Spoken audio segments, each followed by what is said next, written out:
안녕하세요. 평소 운전할 때나 아이들 픽업 갈 때 종종 사연 챙겨서 듣는 40대 주부입니다. 사연을 듣다 보면 감동적인 사연도 있고 웃긴 사연도 있고 한데 사이다처럼 통쾌한 사연도 있더라고요. 제 삶은 평탄할 줄만 알았는데 그렇게 찰석같이 믿었지만 아니었습니다. 정말 사람 인생이 갑자기 변하게 되는 건 한순간이더라고요. 오늘 제 사연은 그래도 답답한 고구마가 아닌 시원한 사이다 같은 사연이니까 처음에 제가 좀 답답해도 조금만 참고 끝까지 들어주세요. 많은 분들이 저와 같은 피해를 보지 않으시도록 하기 위해서 사연을 보내는 것도 있어서 좋아요와 구독 먼저 해주시고 사연 들어주시길 부탁드리겠습니다. 저는 제가 사는 동네에서는 꽤 크게 사업하는 집안에 시집을 간 사람입니다. 특히 시아버지께서 크게 떡과 그 재료에 들어가는 풀을 제조하는 것으로 크게 공장을 만들어 돌리고 계셨기 때문에 먹고 사는 걱정은 안 하고 자란 그런 남편과 결혼했습니다. 저는 그와 달리 가난하지도 부유하지도 않았던 평범한 집안에서 나고 자랐고 그와 다른 점으로는 제가 어렸을 때 아버지가 일찍 돌아가신 대신에 남기신 보험금과 자산을 어머니가 잘 굴리셔서 그게 큰 규모가 된 그런 집안입니다. 결혼을 하기 전에는 시아버지 공장이 잘 돌아가는 줄만 알고 있었는데 알고 보니 적자도 크고 계절에 따라 많이 좌우되는 그런 사업이라서 사업성이 좋은 편만은 아니었습니다. 당장은 제가 가진 재산이나 자산이 충분하지 않은 상태여서 저에게까지는 손을 벌리지 않았지만 시댁의 사업은 늘 제가 봐도 위태위태한 상태였죠. 그래도 저는 남편을 사랑해서 결혼한 것이기에 크게 상관은 없었습니다. 그저 저희는 저희대로 시댁은 시댁대로 서로 책임져 주지 않고 자신의 몫이라는 딱 그 정도만 바랄 뿐이었죠. 제가 남편을 좋게 본 것은 그가 그늘없이 화목한 가정에서 자란 것도 한 가지 이유였다면 이유라고 할 수 있었고 무엇보다도 저만 바라봐주는 좋은 사람이기에 시댁의 배경보다는 그 사람만 보고 같이 살기로 결심했기에 그런 마음으로 결혼해서 살 수 있었습니다.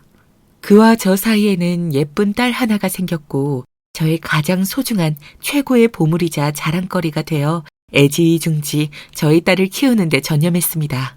그렇게 너무 제가 제 딸한테만 신경을 쓴 탓일까요?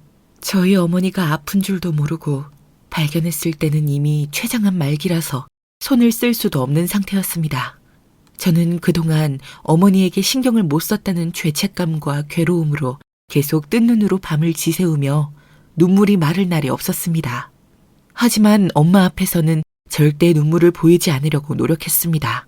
저보다 엄마가 더 두렵고 무서우실 테니까요. 저마저 약한 모습을 보이면 더욱 힘이 빠지실 테니까요. 저라도 씩씩한 모습을 보여야 저희 어머니가 저한테 기대실 수라도 있으실 테니까요. 지금도 그때를 생각하면 가슴이 먹먹해집니다. 희수야, 엄마가 미안해. 늦게 알게 돼서. 말기 환자는 아무런 기대를 하면 안 된다 그러더라. 내가 먼저 이렇게 빨리 가게 돼서 어떡하니. 희수 딸도 아직 어린데 내가 도움도 못 주고.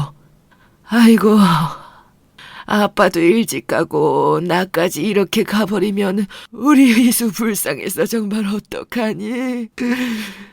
어머니도 참 왜 제 걱정을 하고 그래요. 정말 쓸데없는 걱정이에요, 그거. 나는 우리 어머니가 나 걱정할 시간에 어머니 앞으로 남은 시간 동안 같이 어떻게 보낼지나 생각했으면 좋겠는데 저 어머니랑 좋은 추억 많이 만들어야 될 거 아니에요. 우리 어디 놀러 갈까요? 그동안 하고 싶으셨던 거 없어요? 제가 그동안 제 딸 돌보느라 어머니한테 너무 소홀했어요. 제가 더 미안해요. 아이고 이 바보야. 나한테 미안하긴 뭐가 미안해. 오래 함께 있어주지 못하는 내가 미안하지. 원래 자식 낳으면 다 그런 거야. 자식만 내 눈에 선하지 다른 게 들어올 틈이 없다고. 나도 그랬어. 네가 미안해할 일이 결코 아니야. 마음에 담아두지 마, 알았지?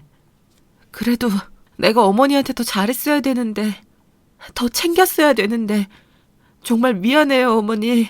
그러니까 이제라도 나랑 시간 많이 가져요, 네? 저는 저희 어머니만 생각하면 아직도 눈물이 나고 마음이 아려옵니다. 아리다 못해 쓰립니다. 그래서 저희 어머니가 췌장암 말기라는 것을 알고 나서부터는 저희 어머니랑 같이 있는 시간을 대폭 늘리고 병간호도 도맡아 했습니다.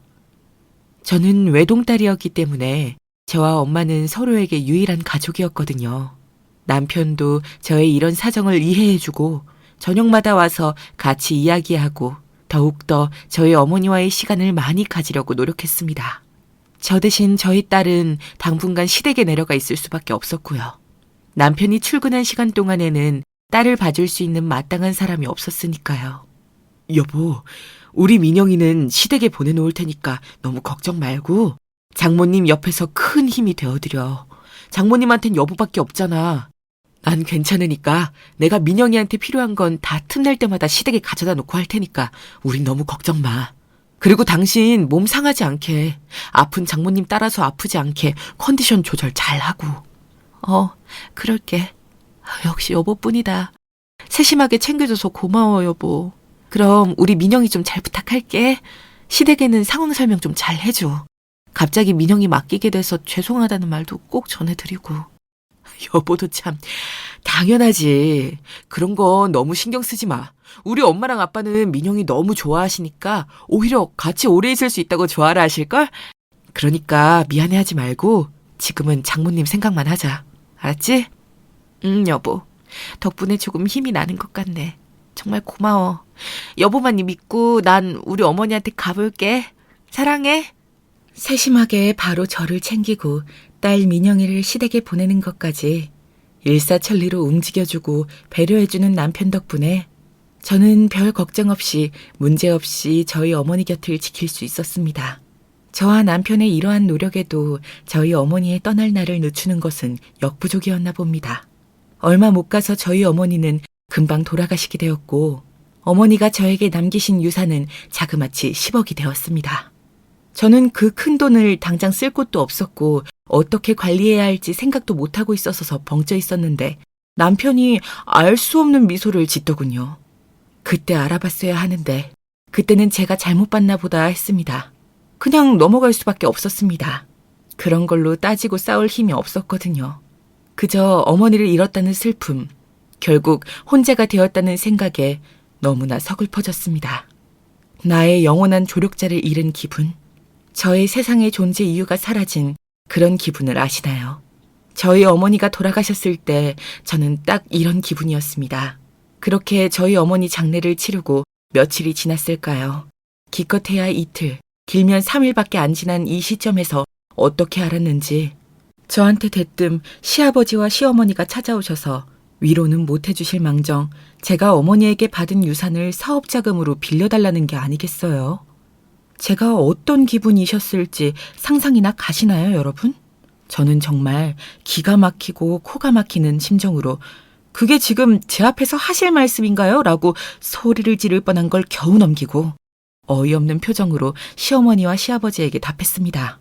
저희 어머니 돌아가신 지 이제 겨우 며칠이나 되었다고 이런 소리를 하시는 건가요? 제 뺨에 눈물이 아직 마르지도 않았습니다.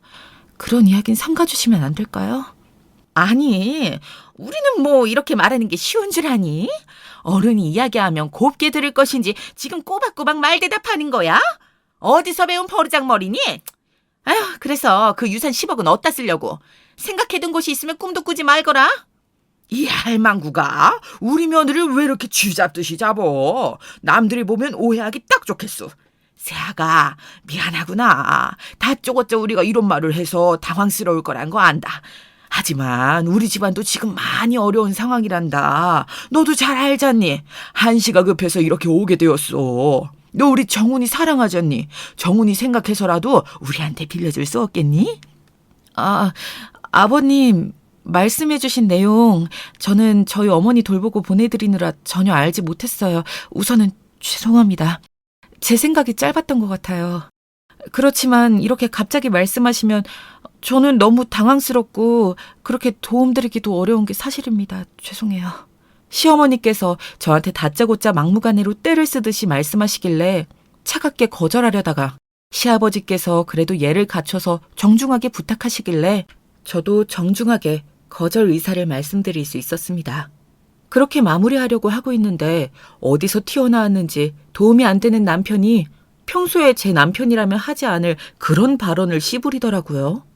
그때부터 알아봤어야 하는데 그때는 남편이 이런 이중적인 면모가 있는 사람인지 미처 몰랐죠.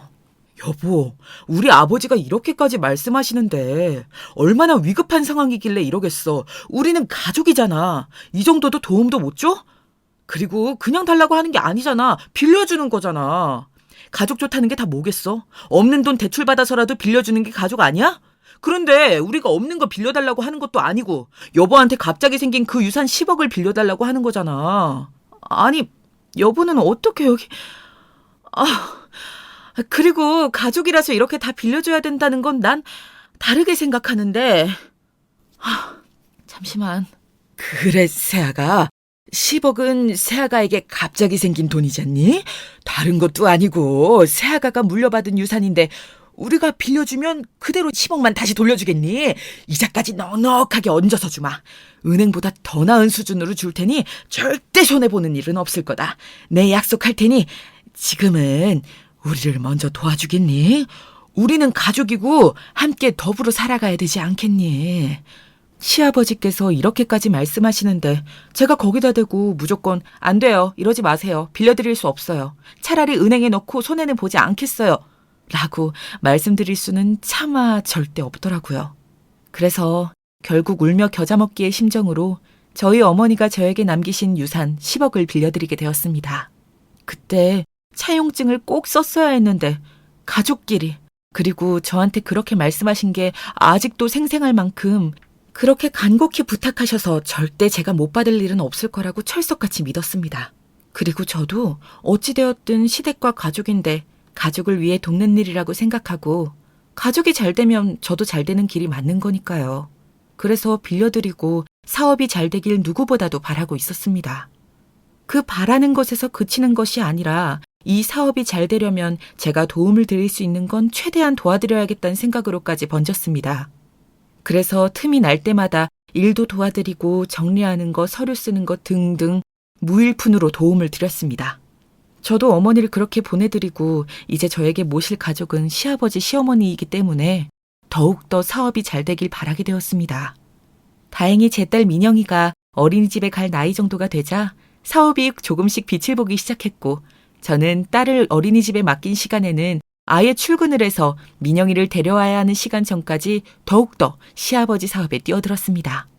그러면서 영업이익을 높이기 위해서 많은 꼼수를 쓰기 시작했다는 것을 알게 된 저는 이대로 가면 안 된다고 우선은 남편에게 먼저 이야기를 했습니다. 여보, 우리가 아버님 사업에 뛰어든 지 꽤 되었잖아. 그런데 내가 민영이 어린이집에 보내고 본격적으로 출근하면서 알게 된 건데 이중장부가 있더라? 이런 건 나중에 크게 위험해질 수가 있어.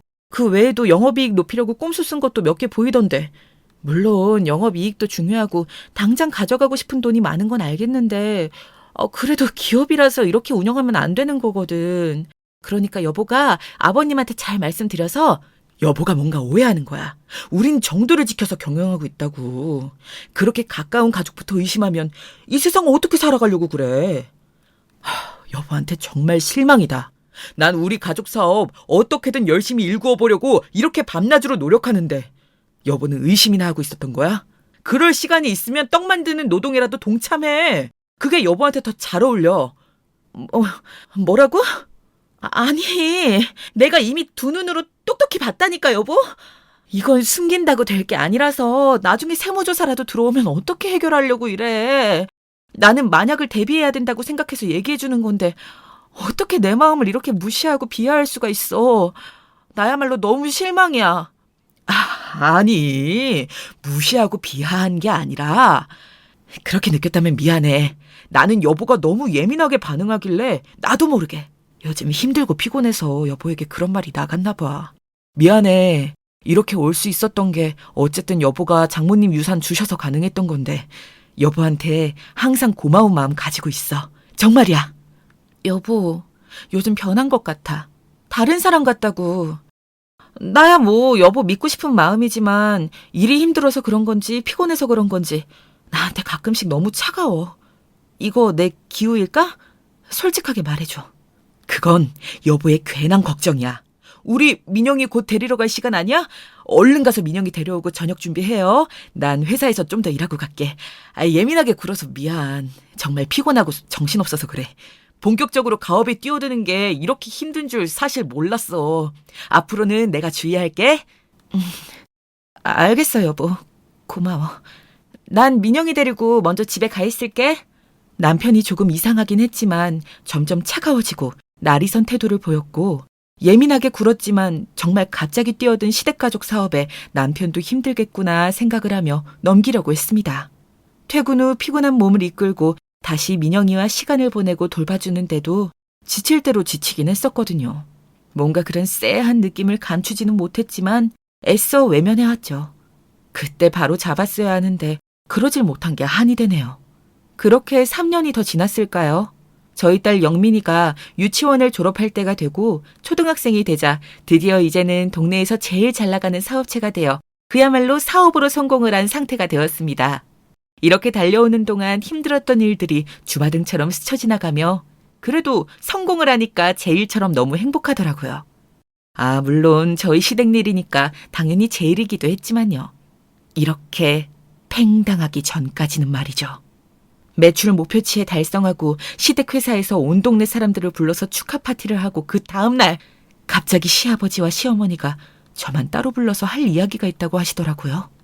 그동안 우리 사업 함께 일구느라 고생했다. 그런데 우리는 여기까지인 것 같구나. 그동안 우리 사업을 위해 고생한 거 넉넉하게 쳐서 1억 바로 줄 테니까 이거 받고 우리 아들과 이혼하도록 해라. 그동안 고생했고 고마웠다. 네가 잘 받아들여줄 거라고 생각한다. 네?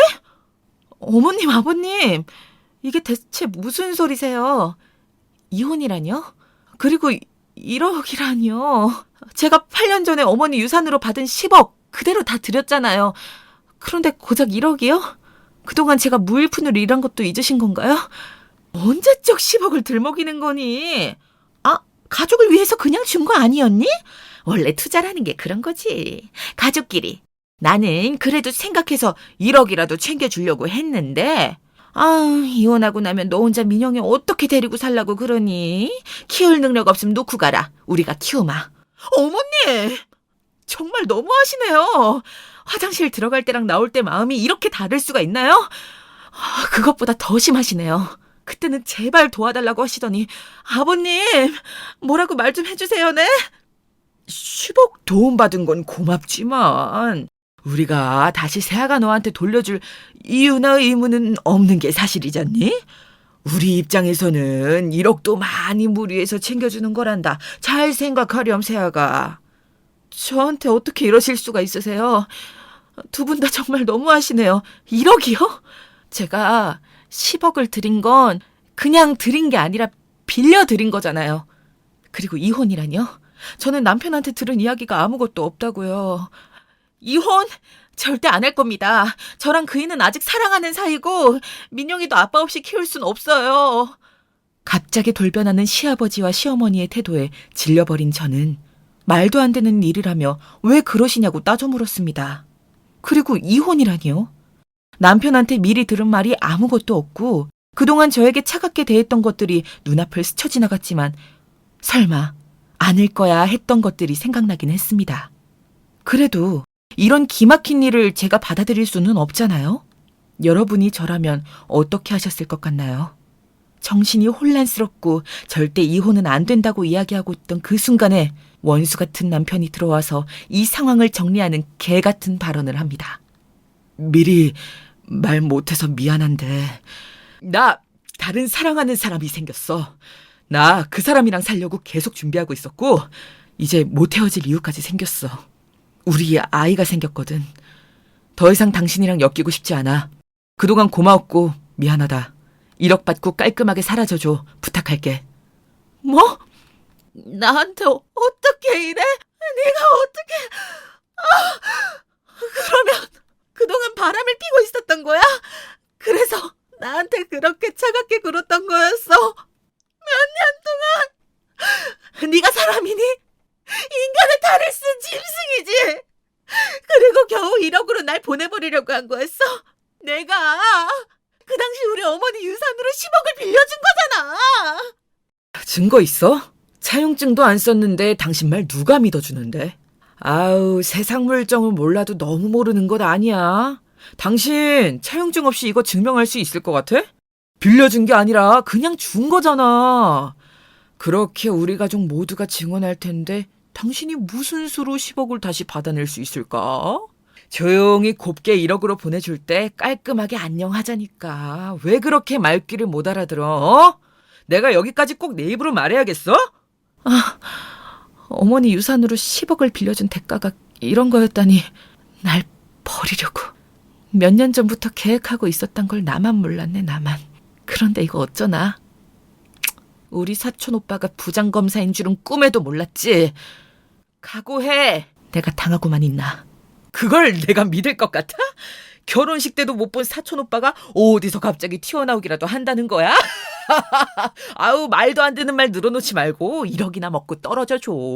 우리 딸 민영이 생각도 해야 되지 않겠어? 네가 키울 능력 안 되는 거 알아. 정 힘들면 민영이는 우리 부모님이 키워주신다니까 놓고 가. 믿고 싶은 대로 믿으면서 어디 한번 마음껏 해봐. 내가 우리 사촌 오빠랑 꼭 개박살 내러 올 테니까. 우리 민영이 이름 그 더러운 입에 올리지 마. 우리 민영이는 내가 키워. 1억이 아니라 10억. 아니? 그 이상을 준비해야 할 거야. 각오해. 그리고 어머님 아버님도 이러시는 거 아닙니다. 그렇게 못되게 마음 쓰면 천년만년 잘 사실 수 있을 것 같으세요? 이게 아주 못하는 소리가 없구나.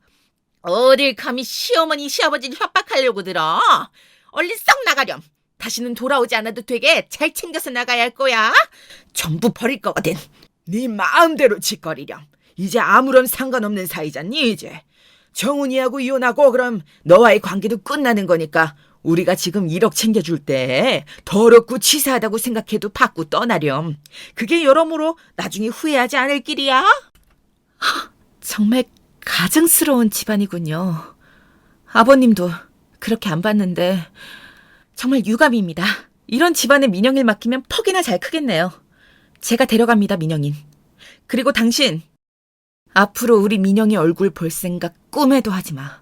내가 절대 가만히 안 있을 거니까. 마음대로 해.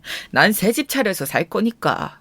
평생 당신만 엄마로 바라보며 살 우리 민영이가 불쌍하지만 어쩌겠어. 엄마가 안 놔준다는데. 민영이가 나 찾아와서 보는 건 나한테 뭐라고 하지 마라. 끝까지 그런 식으로 말하는 꼬라지를 보니 없던 정도 다 떨어질 판이니까 그만해줄래? 곧 보게 될 거야, 법정에서. 기대해. 저한테 이렇게 갑자기 마른 하늘에 날벼락 같은 일이 생기고 말았습니다. 저는 믿을 수가 없는 이런 절망적인 상황에 그 자리에서 정말 주저앉고 싶었지만 얼른 짐을 챙겨 나와서 민영이를 데리고 어떻게 살아가야 할지 그걸 고민해야 했기 때문에 눈물을 흘릴 새도 없었습니다. 이 상황이 참 어이가 없고 분통이 터지고 화병이 나지만 그렇다고 제가 넋놓고 가만히 있을 상황이 아니었으니까요. 그래서 저는 짐을 챙겨서 나오면서 사촌 오빠에게 전화를 걸었습니다. 결혼식 때 한참 바쁠 때라 도저히 올 수가 없었던 사촌 오빠는 저에게 연신 미안하다며 다음엔 꼭 필요한 일이 생기면 연락하라고 다른 일 다 제쳐두고 도와주겠다고 했던 소중한 존재였죠. 든든하게 마음 한켠에 의지하고 있던 저의 소중한 친척이었습니다. 꼭 사촌 오빠에게 말해서 이 말도 안 되는 시댁 식구들 사업들을 박살내버려야겠다는 생각으로 전화를 걸었는데 다행히 바쁘지 않았는지 바로 받아주시더라고요. 잘 지냈어? 목소리에 왜 이렇게 힘이 없어? 무슨 일 있는 거야? 아, 오빠 잘 지내죠? 지금 많이 바쁘신 거 아니에요? 통화 괜찮아요? 그럼 나야 열심히 검사일하느라 그럭저럭 잘 지내고 있는데 우리 희수한테 고민이 생긴 것 같아 걱정이 된다. 무슨 일이야? 지금 마침 외부에서 막 들어가는 길이라 통화는 가능해. 오빠, 사실은 제가 저희 어머니 8년 전에 돌아가실 때 유산으로 받은 10억을 시댁 식구들이 하도 필요하다고 도와달라고 그래서 10억을 빌려줬거든요. 가족인데 당연히 나중에 돌려받을 거라고 생각하고 차용증도 안 쓴 게 화근이었죠. 남편이 몇 년 전부터 바람을 펴왔는데 그것도 모르고 이제야 알게 된 거예요. 저한테 이혼하자고 하네요. 돈은 1억 먹고 떨어지라고 하고요. 저 하루아침에 이렇게 버림받게 될 줄은 몰랐는데 너무 비참하고 생각나는 건 오빠뿐이어서 이렇게 바쁠 걸 알면서도 염치 없이 다짜고짜 전화를 하게 되었어요. 검사 사촌오빠에게 자초지종을 설명하는데 제가 생각해도 너무 기구하고 어처구니가 없어서 너무 슬프고 화가 나더라고요. 제가 저의 상황에 화가 나서요. 답답하고 그래도 검사 사촌오빠한테 털어놓으니까 마음이 훨씬 이전보다는 낫더라고요. 들어줘서 고맙고 참 이런 못난 사촌동생이 괜한 걱정만 시키고 그래도 저한테는 도움을 청할 곳이 정말 검사 사촌오빠밖에 없어서 이렇게 할 수밖에 없었습니다. 사정을 듣자 검사 사촌오빠는 분노하면서 저희 시댁을 개박살을 내주겠다고 하더라고요. 자기 딸 민영이까지 그렇게 말하는데 더 이상 희수 남편으로서 자격이 없네. 그 집안이랑은 완전히 인연 끊자. 내가 아주 그냥 희수 대신에 가서 개박살을 내줄게. 지금까지 위법한 게 몇 개인지 말해보자면 한도 끝도 없어. 이런 콩가루 사업에서는 빨리 벗어나는 게 여러모로 좋아. 잘 벗어났네. 내가 걸 수 있는 모든 걸 걸어서 반드시 벌받게 해줄 거야. 차용증 못 쓴 거? 그건 충분히 해결할 수 있어. 그 이상을 그쪽에게서 받아내게 해줄게. 그게 정말이에요? 너무 감사해요, 오빠. 저는 정말 갑자기 저한테 이런 일이 닥쳐서 너무 절망적이라 희망을 놓을 뻔했는데 역시 오빠한테 연락하길 정말 잘했네요. 그렇게만 할 수 있다면 저는 뭐든 할 수 있어요. 제가 그동안 무일푼으로 일한 것까지 아주 그냥 탈탈 털어서 제대로 무너뜨려 주세요. 그런 나쁜 기업은 계속 영업하면 안 되는 거니까요. 이거는 내가 희수 사촌 오빠가 아니어도 격분하고 공로할 만한 일이야. 법을 어긴 게 몇 개며 돈을 안 갚는다니. 그냥 꿀꺽하고 겨우 10분의 1을 주면서 널 버리려고 한다니. 가만히 있을 수 없지. 이 오빠만 믿고 기다려. 말해준 것들 자료 전부 정리해서 주고. 이제 본격적인 법정 싸움으로 갈 거야. 그리고 세무조사도 들어갈 수 있도록 내가 말해놓을게. 너무 고마워요, 오빠. 오빠만 믿고 있을게요. 저는 민영이한테 가봐야겠어요. 또 연락드릴게요. 제 딸 민영이를 데리러 가는 길, 그래도 사촌 오빠와의 통화로 마음의 평화가 조금은 찾아오더군요. 이제 정말 저희 부장검사 사촌 오빠가 어떻게 시댁가업을 무너뜨릴지 구경만 하면 되는 상황이 되었습니다. 그동안 이상하다고 생각했던 거, 남편에게 전했지만 무시당했던 것들, 법을 어기고 잘못된 욕심을 채우고 있던 이중장부 등 제가 말은 안 했지만 위치랑 전부 알고 있었거든요. 그리고 언제든 이것들을 바로잡으려고 하나씩 모으고 있었죠. 그건 남편도 모르고 있던 일이었습니다. 점점 예민해지고 저한테 차가워지는 남편에게 이런 일을 계속 꺼내는 것은 서로 곤란하다고 느꼈으니까요. 그런데 이렇게 평소에 모아왔던 것들이 큰 증거가 되어 저를 돕게 될 줄은 정말 몰랐습니다. 이래서 사람은 미리 조금씩 대비라는 걸 해놓아야 하나 봅니다.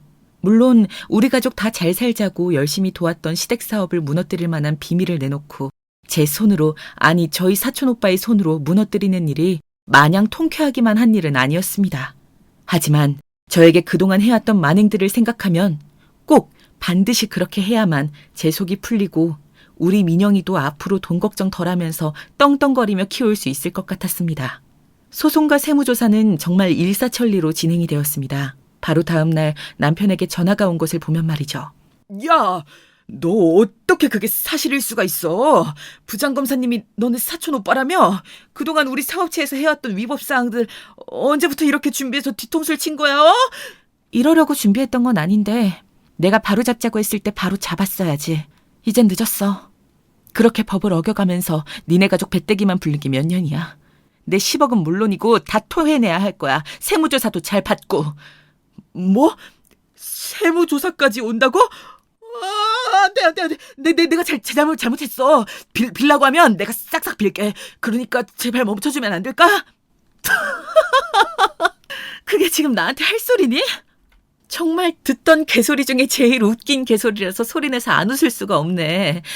당신이 나한테 했던 이야기를 생각해봐.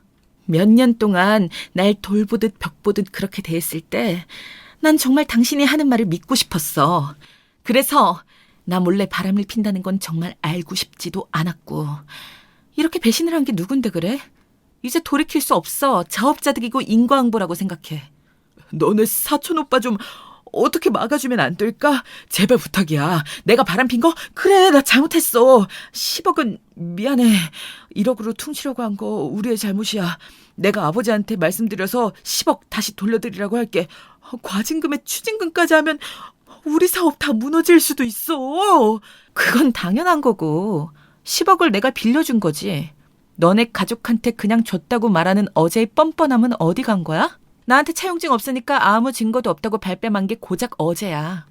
24시간도 안 지났다고. 그런데 어떻게 이렇게 빠르게 태도가 바뀔 수가 있나? 참으로 신기한 인간이네. 에이, 다 알면서 그래. 내가 왜 이렇게밖에 할 수 없는지 당신이 잘 알잖아. 그러니까 우리 살아온 정을 생각해서라도 한 번만 봐줘. 그래! 우리 민영이 생각도 해야지. 민영이가 자기 아빠 깜빵 가 있으면 얼마나 힘들겠어. 나 민영이 아빠잖아. 아이고, 민영이 아빠셨어? 그런데 딴 살림 차리고 그렇게 살았어? 자그마치 몇 년 동안 그렇게 살면서 넌 양심이라는 걸 아예 개나 줘버린 거니? 어제는 민영이 평생 안 보고 살 사람처럼 그러더니 이제 와서 챙기는 척을 하면 내가 넘어가 줄 것 같아? 아이, 우리 좋았잖아. 내가 바람만 안 폈다면 우리가 이런 일이 있었을까? 내가 바람 핀 것만 빼고 생각해봐. 우리가 이 가족 사업을 위해서 그동안 얼마나 함께 고군분투해왔어. 그 세월을 생각해서라도 당신은 당신이 열심히 일구어 놓았던 게 아깝지도 않아? 응, 난 전혀 아깝지가 않아. 오히려 잘못한 건 당신이 바로잡아야 된다고 생각해.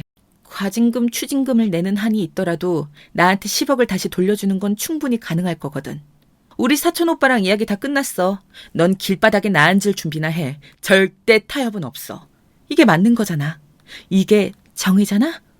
우리 사이에 정이 그딴 게 뭐가 중요해, 여보. 제발 부탁이야, 어?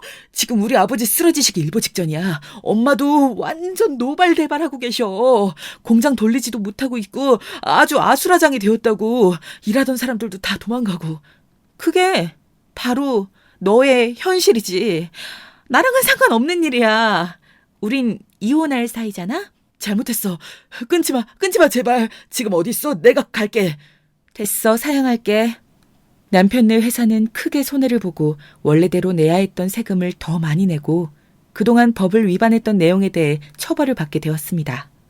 제가 빌려주었던 10억은 이체한 내역과 함께 남편이 멍청하게도 저한테 전화하면서 스스로 말해준 내용이 증거가 되어서 한편 더 수월하게 제가 10억을 빌려줬다는 것을 증명할 수 있게 되었습니다. 남편이 전화했을 때 바로 녹음 버튼 눌렀거든요. 부장검사가 대단하긴 한가 봅니다. 이렇게 하루 만에 바로 조사 들어오고 일사천리로 딱딱 진행하고 말이죠. 사촌 오빠한테 너무 고맙다고 계속 말했는데 사촌 오빠는 안 그래도 기업들 단속하는 기간이었는데 큰 건 알려줘서 오히려 저한테 고맙다고 하더라고요. 제가 정리해 놓은 자료들이 아주 큰 역할을 했다면서요. 이렇게 통쾌하고 뿌듯할 수가 있을까요? 여러분께서 저라면 어떨 것 같으신가요? 정말 저는 미리미리의 중요성을 몸소 체감할 수 있었습니다. 제가 미리 이렇게 정리를 몰래 해놓지 않았다면 정말 하루아침에 쫓겨난 저로선 수사에 큰 도움이 되지 못했을 수도 있습니다. 제가 시댁의 사업이 잘못 운영되고 있었다는 것을 더 빨리 밝히지 못한 게 안타까울 정도죠. 사촌 오빠는 그동안 어떻게 참고 살았냐며 이런 놈이랑은 얼른 이혼하고 새 인생 살라고 조언해 주더라고요. 희수, 네 덕이 정말 컸어. 수월하게 추심징계까지 한 번에 가능할 것 같아. 세무조사에도 큰 도움이 되었다고 네 칭찬이 자자하더라. 너한테 피해가는 일은 없을 거야. 정말 최소한으로 할게. 협조해줘서 고마워. 제가 협조할 수 있는 건 뭐든 할 거예요. 미안해하지 말고 언제든 불러주세요. 제가 오히려 오빠한테 너무 감사하죠. 이렇게 바로 쳐들어와 주실 줄은 몰랐어요. 마침 집중 단속 기간이었는데 네가 큰 건 물어다 준 셈이야. 내 성과에도 아주 큰 도움이 되었지. 이런 건 진작에 밝혀졌어야 하는데 어떻게 참고 산 거야. 이제라도 이런 집안이랑 영원히 작별하고 새 출발하는 건 어때? 내 와이프가 괜찮은 사람 소개해 줄 수도 있다고 하는데. 마음만 받을게요. 너무 고맙지만 저는 아직 우리 민영이한테 더 많은 사랑을 주고 집중하고 싶어요. 그리고 그 사람이 바람피고 있다는 걸 안 지도 정말 얼마 안 되었고요. 마음을 추스릴 시간이, 다독일 시간이 필요한 것 같아요. 그래. 네가 얼마나 놀랐을 거야. 유산 10억은 당연히 돌려받을 수 있을 거고 나머진 그동안 근무자들 적게 준 만큼 이중장부 내역 보고 근무자들에게 더 많이 돌려주고 또 협력업체에 돈 안 준 거 그런 거 처리하면 아마 그 집안은 빈털터리가 될 거다. 다시 이 사업하는 것도 불가능할 거고 한마디로 개박살이 난 거지. 오빠가 약속해 주신 대로 정말 개박살이 났네요. 저는 너무 통쾌하고 좋아요. 그동안 애써주셔서 감사했어요. 그렇게 검사 사촌 오빠의 배웅을 받으며 시댁이 드디어 개박살이 났다는 것을 듣고 정말 안도했고 통쾌했습니다. 미뤄두었던 숙제를 드디어 끝내고 너무 잘 끝내서 선생님한테 오히려 칭찬을 받은 그런 느낌이었습니다. 여러분께서 저였다면 어떤 선택을 하셨을 것인가요? 저도 이렇게 몇 년 동안 함께 일구어온 가족 사업을 한순간에 무너뜨리는 선택을 하는 것이 쉬운 선택은 아니었습니다. 하지만 아무리 이야기해도 변하지 않는 남편과 시아버지, 시어머니를 보며 제가 어머니 유산으로 받은 10억을 홀랑 받아먹고 그저 1억으로 퉁치려고 했던 그런 못된 심보를 가진 사람들이 계속 사업을 영위하면 안 되는 거잖아요. 조사를 해보니 실제로 제가 알았던 것보다 더 많은 위법 행위를 일삼고 시아버지께서는 룸 술집 등에서 쓰던 장부가 들켜서 실형을 살게 되었어요. 제 남편도 마찬가지고요. 시어머니는 정신병에 걸리셨더라고요. 네, 제정신으로 사실 수 없었겠죠. 저는 다 본인들의 업보라고 생각합니다.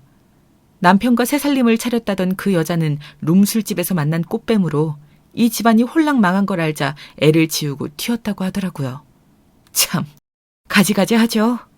어쩌면 이렇게 한 집안이 전부 콩가루일 수가 있는지 와르르 이렇게 한 번에 무너질 수 있는 것을 저는 그동안 무엇을 위해 그렇게 아등바등 열심히 보탬이 되겠다고 잠을 줄여가면서까지 일을 했던 것일까요? 허무하고 허탈한 마음은 차마 감춰지지 않더라고요. 하지만 이렇게 통쾌하게 복수를 한 것에 대해 일말의 후회도 없습니다. 저는 당연히 해야 할 일을 했다고 생각합니다. 그동안 못 받았던 돈을 받게 된 협력사 사장님들이 찾아와서 따로 저한테 고맙다고 인사까지 해주시더라고요. 제가 상상했던 그 상상 이상으로 제 남편과 시아버지, 시어머니는 악덕한 인간들이었습니다. 그동안 근무자들한테 최저시급보다 더 적은 금액을 주면서 실제로는 더 많이 이체한 것처럼 그렇게 파렴치한 짓도 했더라고요. 모든 동네 사람들이 저한테 대단하다며 너무 옳은 일을 했다면서 추켜 세워주었지만 저는 그 동네에서 더 이상 살 수가 없었습니다. 저희 딸 민영이에게는 이 일이 상처가 될 수 있기 때문이었죠. 그래서 멀리 떠날 결심을 했고 빠르게 이사를 했습니다. 이삿짐 센터가 이사를 빠르고 쉽게 도와주셔서 정말 별로 품을 안 들이고 이사를 잘 할 수 있었습니다. 유난히도 잘 챙겨주시고 저한테 불편한 점은 없었는지 자꾸 물어보셔서 너무 감사했죠. 알고 보니 이삿짐 센터 사장님이 직접 나와서 저희 이사를 도와준 것이었더라고요. 저희가 이사 갈 곳이 그 이삿짐 센터 사장님 집과 가까운 것 때문이라고는 하시는데 너무 감사한 마음에 이삿떡을 돌리면서 괜찮으시면 다음에 식사라도 한 번 더 사겠다고 말씀을 드렸습니다. 그랬더니 흔쾌히 너무 좋다고 하시더라고요. 그리고 원래 자기가 안 나가는데 사실은 저한테 마음이 있어서 그랬다면서 본인이 저희 사촌오빠의 아내분이 소개해줄 사람이었다고 하는 겁니다. 저는 너무 놀라서 이런 인연이 있냐고 반갑다고 감사하고 참 그리고 당혹스럽다는 말을 할 수밖에 없었습니다. 이런 일이 저한테 일어나다니요. 이사 너무 잘 챙겨주시고 신경 써주셔서 감사했습니다. 마침 저희 집 근처라고 하셔서 같은 건물은 아니지만 떡 돌리러 왔어요. 너무 감사해서. 혹시 괜찮으시면 제가 다음에 식사라도 한번 대접해드리겠습니다. 너무 감사해요. 저야 너무 좋죠. 저는 희수 씨랑 따로 만남을 가진다는 것 자체가 큰 행운이라고 생각합니다. 사실은 네? 그렇게까지 생각하시는 줄은 몰랐네요. 유난히 친절하셔서 감사했지만 이해가 안 되기도 했었거든요. 제가 이사하느라 너무 정신이 없어서 그런 곳에 눈치가 없었다면 죄송합니다. 아니요. 사실은 제가 원래 희수 씨랑 소개팅을 할 뻔한 사람이거든요. 이런 말씀 어떻게 들리실지 몰라서 말씀드릴까 말까 망설였는데. 아니, 그러면 저희 사촌 오빠가 얘기했던 게 사장님이시라는 건가요? 제가 이사 온 곳에 살고 계신 것도 그러면 이게 우연인가요? 저는 너무 당황스럽네요. 갑자기 이런 이야기를 듣게 되니까. 도와주신 것은 감사하지만 저는 누군가 만날 준비가 아직 안 된 사람이라 거절했던 것입니다. 사장님 정보는 저는 전혀 들은 게 없었어서요. 제가 희수 씨 근처에 살고는 있지만 혹시 불편하시다면 제가 옮겨도 됩니다. 그러려고 그런 게 아니라 희수 씨가 우연히 저희 동네로 이사를 오신다고 해서 제가 흔쾌히 도와드리고 싶었던 겁니다. 혹시 저의 이런 호의가 불편하셨다면 죄송합니다. 희수 씨 사촌 오빠분이 워낙 좋은 분이고 또 희수 씨도 너무 좋은 분이라고 소개를 받았어서 제가 희수 씨 사촌 오빠분 내외분과 막연한 사이여서 그렇습니다. 저 이상한 사람 아니니 안심하세요. 아, 네. 사장님을 이상한 사람으로 보는 게 아니라 갑자기 그렇게 말씀하시니까 제 입장에선 당황스러워서 그랬습니다. 사장님이 이 동네에 먼저 살고 계셨고 제가 이사 온 건데 이사를 간다면 제가 가야겠죠. 하지만 저는 사장님이 불편한 건 아니기에 그건 걱정하지 않으셔도 될 것 같습니다. 조금 놀라긴 했지만요. 사장님께서 나쁜 분도 아니신데 제가 왜 피하겠어요. 그렇게 말씀해 주시니 정말 감사하네요. 제가 사실 집이 두 채입니다. 이 동네가 조용하니 좋아서 일할 때 빼고는 이 동네에서 살고 있습니다. 그런데 일할 때는 주로 사무실 쪽에 있다 보니 사무실 쪽에도 하나 집을 구한 것이죠. 그래서 집이 두 채인 거거든요. 불편해하시면 당분간 사무실 쪽에서 살아도 돼서 말씀드렸던 겁니다. 부담드리지 않고 싶어서요. 저는 희수 씨가 마음 열어주신다면 언제든 희수 씨를 한번 정식으로 만나 뵙고 싶습니다. 물론 당장 답을 달라는 건 아니고요. 그렇게 갑자기 훅 들어오시면 저도 어떻게 말씀을 드려야 될지 잘 모르겠네요. 하지만 이것만은 말씀드릴 수 있어요. 저도 사장님 좋게 봤고 좋은 분일 거라는 거 압니다. 그런데 천천히 시작하고 싶어요. 제가 큰일을 겪은 지 얼마 되지 않았거든요. 이런 우연이 다 있다니. 사람 인연은 어디서 다시 시작될지 정말 아무도 모르는 것인 것 같습니다. 저희 검사 사촌 오빠가 저에게 소개해 주려고 했던 분이 저희 이사를 도와주신 이삿짐 센터 사장님이라니. 그리고 제가 하필 이사 가려고 택한 동네가 사장님이 이미 살고 계신 곳이라니. 이런 우연이 겹치면 인연이 되고 인연이 짙어지면 운명이 된다고 했던가요? 계속 저희 동네에서 마주치고 또 저희 집 이사를 도와주신 사장님이라 저희 딸 민영이와도 인사하며 친하게 지내다 보니 셋이 자주 보는 일이 생겼습니다. 맛있는 걸 실수로 많이 해버릴 때는 같이 저녁도 먹는 사이가 되었죠. 아직 수줍지만 서로를 조심스럽게 알아가는 단계입니다. 이런 상태에서 여기에 사연을 보내는 게 조금 망설여지기도 했지만 저와 만나는 그 사람이 자기는 언제든 주변에 저를 만나는 걸 밝힐 준비가 되었다고 용기를 주어서 그래도 부담 없이 이렇게 사연을 보낼 수 있었답니다. 제 이야기를 들어주신 분들께서 저희의 새로운 시작을 댓글로 축하해 주신다면 너무 힘이 될 것 같아요. 그리고 재혼하신 분들의 경험담이나 주변 사례들 댓글로 남겨주시면 참고가 될 것 같고요. 딸 민영이도 이삿짐 센터 사장님으로 만났지만 지금은 아저씨라고 하면서 더 친근하게 자주 보는 사이가 되었고 잘 따르는 상태입니다. 제가 재혼을 하면서 더 고려해야 되거나 미리 준비하면 좋을 것들이 혹시 있을까요? 알고 계신다면 댓글로 부탁 좀 드리겠습니다. 제 사연이 정말 뒤통수를 3개 맞았는데 다행히 사촌오빠가 부장검사여서 사건을 통쾌하게 복수하는 식으로 해결할 수 있었지만 많은 분들께서 꼭 주변에 돈을 빌려주실 일이 있다면 저처럼 이렇게 당하지 마시고 꼭 차용증도 쓰고 녹음을 하는 등 증거를 남기셨으면 하는 마음에서 이 사연을 쓰기도 했습니다.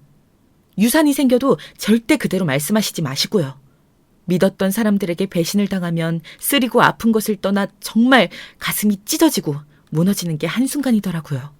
여러분들께서 그런 일을 안 당하시기를 바라며 변호사 검사 만날 일이 없으시길 바라며 이 사연을 마칩니다. 행복하세요. 감사합니다. 안녕하세요. 저는 서울 사는 유부녀입니다. 오늘은 저한테 일어난 사건에 대해 제보하려고 해요. 제 사연을 듣고 속 시원하시길 바랍니다. 제가 오늘 제보할 사연은 바로 시댁, 거기서도 신우와 있었던 내용이에요. 친구한테 말했더니 배꼽 잡고 웃더라고요. 혼자만 알 수 없다며 적극적으로 제보하라고 하길래 용기 내어 제보하게 되었습니다. 그럼 바로 시작할게요. 서영이는 부모님이 안 계시네. 그럼 고모랑 사는 거야? 고모는 결혼 안 하셨어? 학부모 상담이 있어서 보호자가 한 명을 와야 하는데. 그럼 고모가 오시는 거니? 선생님이 미리 알고 있어야 할 것 같아서 그래. 네, 저는 지금 고모랑 둘이 살고 있어요. 기억도 안 나는 아주 어릴 때 부모님이 교통사고로 돌아가셨거든요. 그 이후로 고모랑 할머니랑 살다가 할머니가 몇 년 전에 돌아가셨어요. 그래서 지금은 고모랑 둘이 살고 있어요. 아마 고모한테 말하면 고모가 상담하러 온다고 할 것 같아요. 집에 가서 말할게요. 정확히 제가 갓 돌이 지났을 때 부모님은 교통사고로 두 분이 다 하늘로 가셨어요.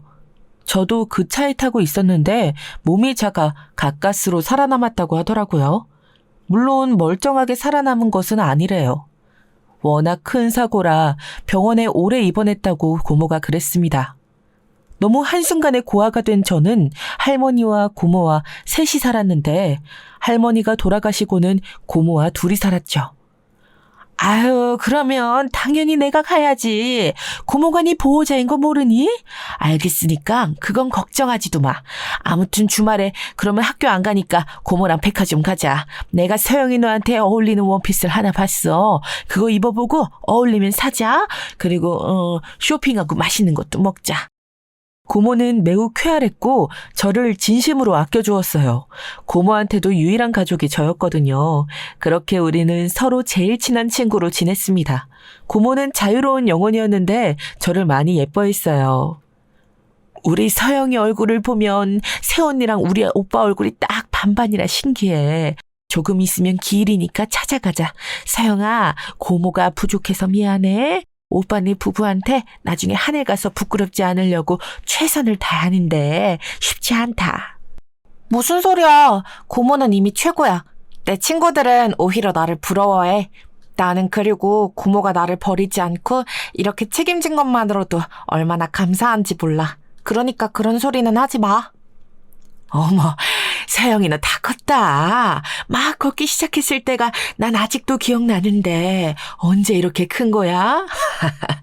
그래, 우리 서로 이렇게 평생 의지하며 살자. 긍정적이고 당당한 고모 덕분에 저는 고아로 자랐어도 거기에 대해 불만은 전혀 없었어요. 물론 제가 정상적인 가족 형태가 아니라 어릴 때는 놀림도 많이 받았는데 그럴 때마다 우리 고모가 어떻게 행동했는지 아세요? 저기요, 자식 교육 똑바로 시키세요. 친구가 부모 없다고 이렇게 놀려도 되는 건가요? 그렇게 집에서 가르치세요. 우리 서영이는 부모가 없는데 그게 제 조카 잘못인가요? 적어도 우리 조카는 남들의 약점을 이렇게 놀리지 않아요. 가정교육이 왜 이래요?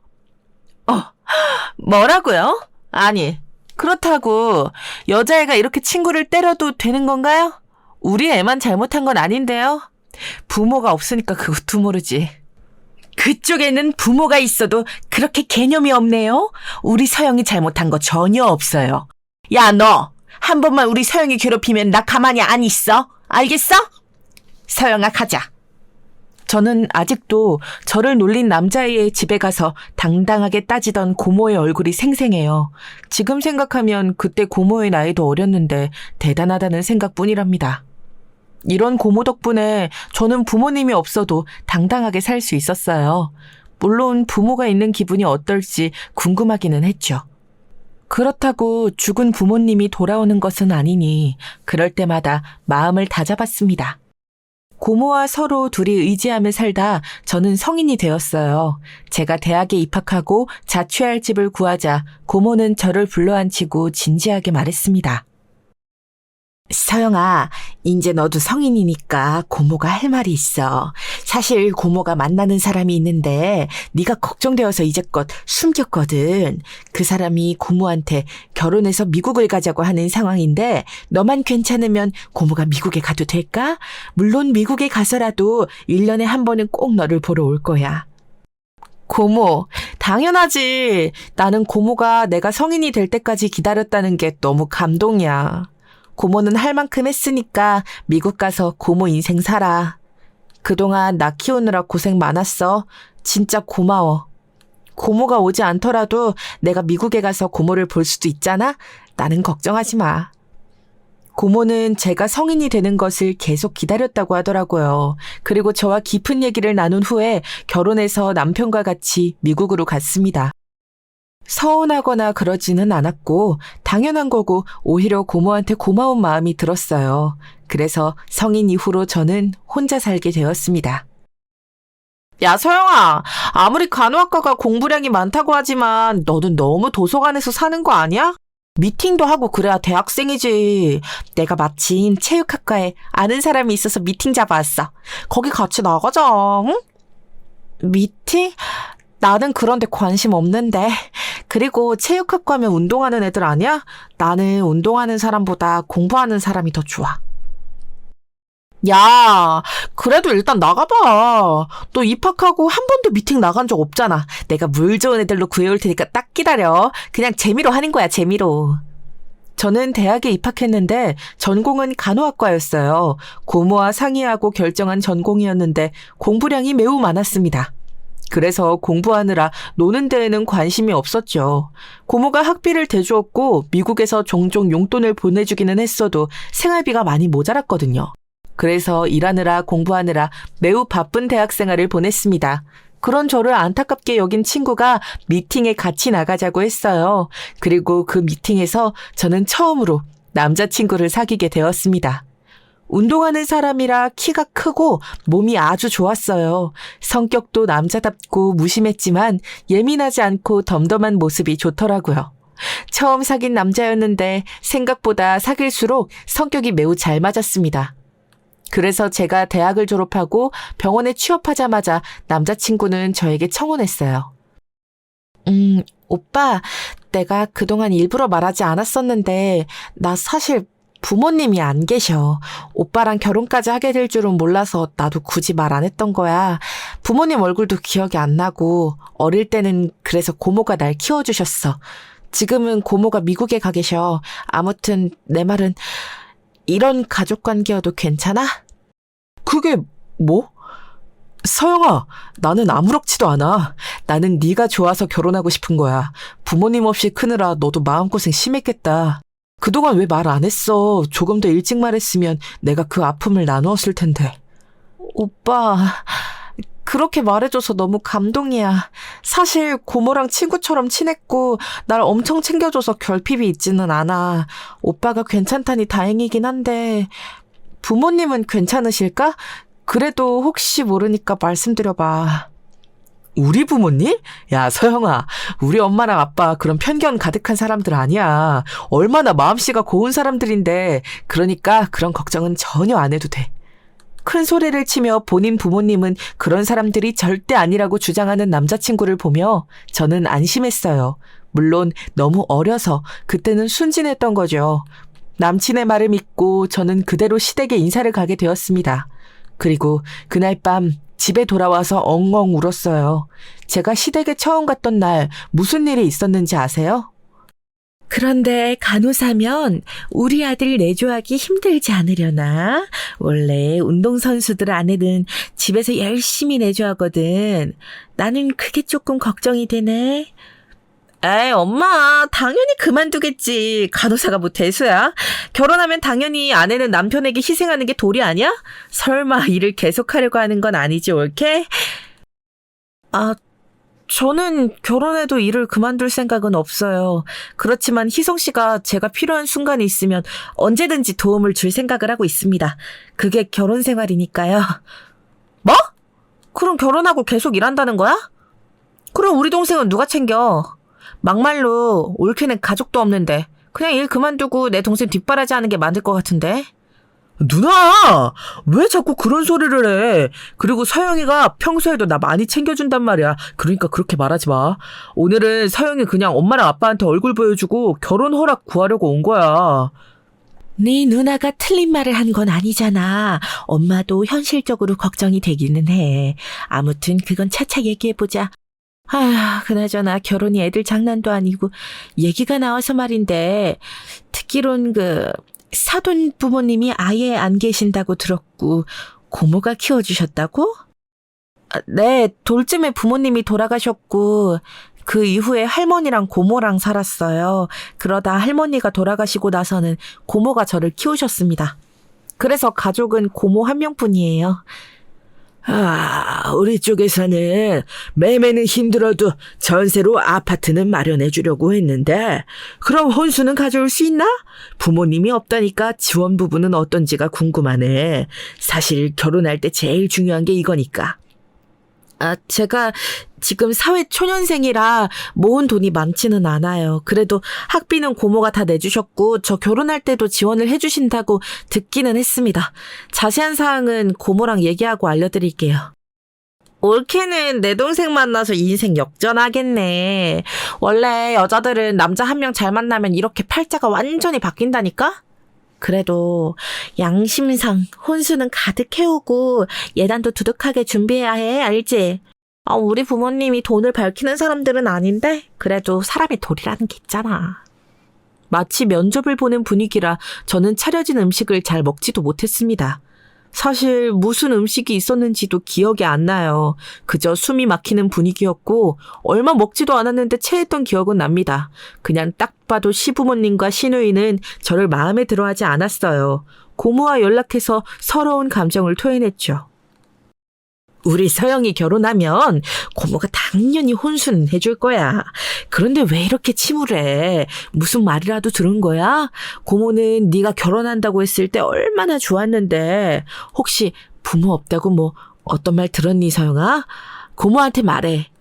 아니야. 그냥 조금 속상해서 그래. 나는 고모가 나를 키운 것에 대해 한 번도 속상하거나 부끄러웠던 적이 없거든. 그런데 결혼할 때가 되니까 많은 생각이 들어. 그런데 이런 생각을 하는 게 고모한테 미안해. 당연히 그럴 수 있어. 고모는 그래도 괜찮아. 서영이 네가 마음이 불편하면 결혼하지 않아도 돼. 결혼은 선택이지 인생에 있어서 필수는 아니거든. 고모 말이 무슨 말인지 알지? 그리고 만약 그 사람이 좋아서 결혼하고 싶으면 고모가 돈을 조금 보태줄게. 고모는 속상해하는 저를 달래주었어요. 저는 고모가 속상할까봐 너무 자세하게 털어놓지는 않았는데 고모는 단번에 제 목소리만 듣고 기분을 알아채더라고요. 저는 진짜 시댁 식구들의 말투와 표정이 자꾸 생각나서 결혼에 관해 확신이 서질 않았습니다. 이런 상황에서 사건이 하나 일어났어요. 이 사건으로 인해 저는 남자친구와 결혼하게 되었습니다. 서영이 네가 고민이 많은 것 같아서 나도 마음이 좋지 않더라고. 나는 마음이 복잡할 때 바다를 보면 생각 정리가 되고 좋더라. 그러니까 이번 기회에 속에 있는 감정을 다 없애자. 그리고 부모님과 누나는 너무 신경 쓰지 마. 어차피 우리만 좋으면 되는 거 아니야? 오빠, 갑자기 이렇게 바다를 보러 가자고 해줘서 고마워. 결혼 때문에 생각이 진짜 많았거든. 확신도 들지 않았는데 오빠의 이런 행동을 보고 오히려 확신이 생기고 있어. 남자친구가 울적한 제 마음을 눈치채고 차를 타고 바다로 데려갔어요. 처음에는 분위기가 아주 좋았습니다. 저도 이런 사람이라면 평생을 함께해도 좋겠다고 생각했죠. 그렇게 같이 바다를 보고 맛있는 음식도 먹고 결혼에 관해 확신이 생긴 채로 서울에 오는 도중이었습니다. 오빠, 이번 여행 진짜 너무 행복하고 좋았어. 우리 고모가 다음 달에 한국 온다고 했거든. 그때 상견례 하면 되겠다. 그치? 그 전에 시댁도 한 번 더 찾아가자. 나는 오빠만 있으면 다 괜찮아. 오빠! 차 안에서 서로 떠들며 사이좋게 집으로 오고 있었는데 남자친구가 장거리 운전으로 많이 피곤해했어요. 슬슬 졸음운전을 하길래 제가 조수석에서 열심히 잠을 깨우려고 말을 걸고 있던 도중이었습니다. 남자친구는 그만 졸음운전으로 고속도로에서 교통사고를 내고 말았어요. 저도 같이 타 있던 상황이라 정신을 차렸을 때는 이미 병원이었습니다. 희성아! 아이고, 내 새끼. 어떡해. 선생님, 의사 선생님. 우리 아들 운동선수라서 몸이 생명이에요. 아직 나이도 창창한데 어떡해요. 제발 몸에 무리 가지 않게 해주세요. 예? 희성아. 지금 김희성 씨 바로 수술 들어가야 해요. 그런데 수술에 성공해도 선수 생활을 계속할 수는 없을 것 같습니다. 일상생활은 가능하지만 그것도 재활치료를 꾸준히 하셔야 해요. 생명이 위독한 상황이라 일단 수술 들어갈게요. 눈을 떴더니 저는 응급실 한 구석에 누워 있었어요. 그리고 남자친구 주변으로는 시댁 식구들이 와 있는 상황이었습니다. 눈을 뜨고 귀로 들리는 소리를 들으니 남자친구는 바로 수술해야 하는 상황이더라고요. 시어머니는 바닥에 쓰러지셔서 눈물을 흘리고 계셨고 저는 그 모습을 바라보고 있었습니다. 그리고 저는 울고 있던 신우이와 눈이 마주쳤어요. 야, 이 망할려나! 너 내 동생 어떡할 거야? 어? 지금 내 동생 허리랑 무릎이랑 다 망가졌다잖아! 그러게 왜 바다를 보러 가서 난리야! 내 동생 죽으면 책임질 거야? 어? 왜 너는 멀쩡하냐고! 운동선수는 몸이 생명인 거 몰라! 어? 살려내! 저기요, 이러시면 안 돼요. 이분도 환자라서 안정을 취해야 돼요. 옆에서 떨어지세요. 아우, 지금 겨우 봉합한 부위 벌어져요. 물러나세요. 신우이는 제 아픈 몸을 흔들며 욕하기 시작했어요. 제가 바다에 가자고 한 것도 아닌데 모든 화살표는 저를 향하게 되었습니다. 안 그래도 머리가 울리는데 신우이의 욕설을 듣고 저는 그대로 기절하게 되었어요. 그리고 다시 눈을 떴을 때는 병실에 입원한 상태였습니다. 서영아, 깼니? 몸은 어떠니? 희성이 수술은 성공적으로 됐어. 그런데 재활이 필수라고 하네. 운동선수 생활은 완전히 끝났대. 죽을 때까지 운동선수로 살 수는 없을 거래. 지금 아내는 충격에 쓰러졌어. 이를 어떻게 하면 좋니? 제가 눈을 뜨자 시아버지는 저를 잡고 구구절절 말하기 시작했어요. 너무 안타까운 소식이었지만 한편으로는 서러운 마음도 들었습니다. 바다를 보러 가자고 한 것도 남친이었고 사고를 낸 당사자도 남자친구 본인이었거든요. 무려 4중 추돌 사고라서 남자친구가 합의금도 아주 많이 물어줘야 하는 상황이었습니다.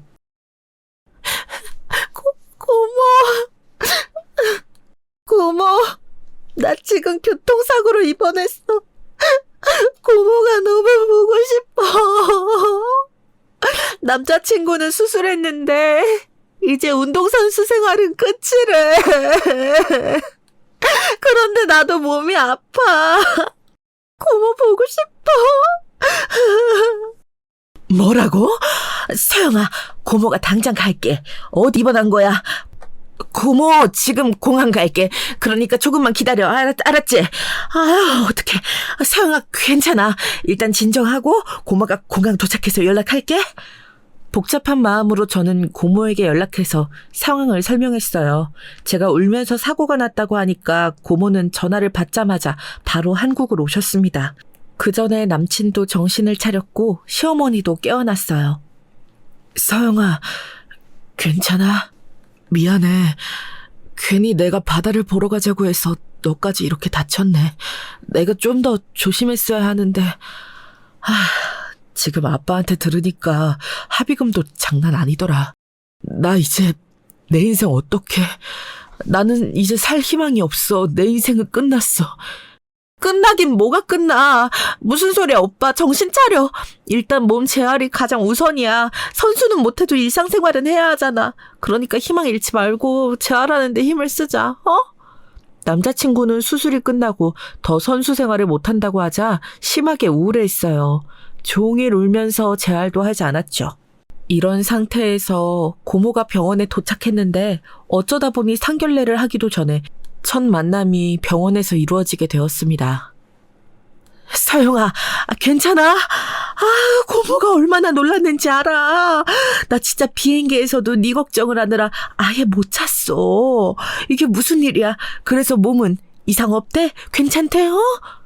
고모, 나는 다행히 괜찮아. 아직 몸이 아프긴 하지만 이 정도는 시간이 지나면 일상생활이나 일하는 데에는 문제가 없을 거야. 그리고 여기는 남자친구 어머님이셔. 안녕하세요. 이렇게 병원에서 뵙게 될 줄은 몰랐어요. 저는 희성의 엄마입니다. 우리 아들 어떡하죠? 다행히 서영이는 괜찮다고 하는데 우리 희성이는 선수 생활을 평생 포기해야 한대요. 시어머니는 고모를 보자마자 바로 남자친구의 몸 상태에 관해 말하기 시작했어요. 고모는 당황한 채로 우는 시어머니를 달래기 시작했습니다. 불쌍한 우리 아들. 그래도 서영이랑 결혼하면 서영이가 간호사니까 마음이 놓여요. 서로 의지하며 잘 살았으면 좋겠네요. 우리 집에서 전세금은 지원해 줄 수 있는데 서영이 쪽은 어떤지 궁금하네요. 아, 이런 자리에서 이런 말을 꺼낼 줄은 몰랐어요. 일단 저도 우리 서영이가 결혼한다고 하면 혼수 비용은 내줄 수 있어요. 그런데 그 결혼을 조금 미루는 게 어때요? 재활도 해야 하고 사고 이후로 양가 분위기가 완전히 바뀌었어요. 원래는 시댁에서 저를 반대했잖아요. 그런데 사고가 나고 남자친구가 선수 생활을 못하고 재활에 성공해야 겨우 정상인 생활을 할 수 있으니 시댁에서 결혼을 적극적으로 요구했습니다. 남자친구도 저에게 자기를 버리지 말라고 매일 울음바다였어요. 서영이 네가 좋다면 고모는 반대하지는 않을게. 그런데 아니다. 서영아, 결혼하고 싶으면 해. 대신 네가 숙일 입장은 아니니까 정신 똑바로 차려. 결혼하고 한동안 네가 생활비를 다 부담하게 생겼네. 아휴. 고모의 말을 듣고 저도 생각이 아주 많았습니다. 현실적으로 남자친구는 향후 몇 년은 돈을 벌 수가 없었어요. 그러면 당연히 제가 가장으로 살아야 했습니다. 이걸 아는 시부모님은 태도를 바꾸셨어요. 저를 그렇게 반대하더니 시어머니는 아예 며느리라고 부르기 시작했습니다. 서영아, 우리 예쁜 며느리, 이번 주말에는 재활치료 끝나고 너 시간 맞춰서 드레스 고르러 가자. 알겠지? 우리 희성이 책임져줘서 고마워. 저는 그때 남자친구를 많이 사랑하기도 했고 인간적으로 안타까운 마음도 들었어요. 저랑 여행을 다녀오다 사고가 난 거라 미안한 마음도 들었습니다. 그래서 약간의 죄책감을 지니고 있었죠. 결혼식을 준비하며 주위 사람들에게 말도 얼마나 많이 들었는지 몰라요. 왜 결혼하냐는 소리도 들을 정도였습니다. 그래도 저는 굳건히 결혼을 준비했고 남편의 재활치료가 어느 정도 끝나고 결혼식을 올리게 되었습니다. 결혼식을 올리고 남편은 집에서 재활치료를 마저 했고 저는 간호사로 병원에서 일했어요. 그런데 시부모님은 가만히 계시는데 시누이가 제 신경을 건드렸습니다. 서영아, 세아가 혹시 다음 달에 가족여행 갈 수 있니? 제주도로 여행을 가고 싶은데 서영이 네가 시간 되면 같이 가자. 오랜만에 바다도 보고 바람 쐬면 좋지 않겠어? 아, 어머님, 저도 너무 가고 싶은데 출근해야 해서 못 갈 것 같아요. 가서 재밌게 즐거운 시간 보내시고 저 대신 많이 즐겨주세요. 같이 가고 싶은데 아쉬워요. 휴가 쓰면 되지 않아? 올게. 그냥 시댁 식구들하고 가기 싫으면 싫다고 해. 뭘 그렇게 매번 일 핑계를 대. 혼자 일한다고 유세 떠는 거야? 예, 그만해라. 세아가 혼자 일하느라 얼마나 힘들겠어. 그래, 알겠다. 그럼 이번에는 우리끼리 다녀올게. 시누이는 제가 뭐가 그렇게 마음에 들지 않는지 얼굴을 볼 때마다 시비를 걸었어요. 그래도 제가 나서지 않아도 시어머니가 신혼 때는 중재를 해주어서 참고 견뎠습니다. 그러다 점점 사건이 발생했어요. 처음 일어난 사건은 바로 남편의 취업 자리였습니다. 남편이 재활치료를 마치고 일자리를 구하려고 했는데 그게 쉽지 않았어요. 그걸로 너무 우울해하고 상담까지 다니는 남편을 보고 저는 고모에게 하소연했죠. 그랬더니 고모가 글쎄 남편의 일자리를 구해주었어요. 남편 아는 사람이 마침 초등학교 축구교실 코치를 구하더라고. 거기에 서영이 네 남편 보고 지원하라 해봐. 혹시 모르니까 이건 너랑 나만 알고 있자. 알겠지? 이거 알면 또 자존심 상해서 상태 더 나빠질 수도 있잖아.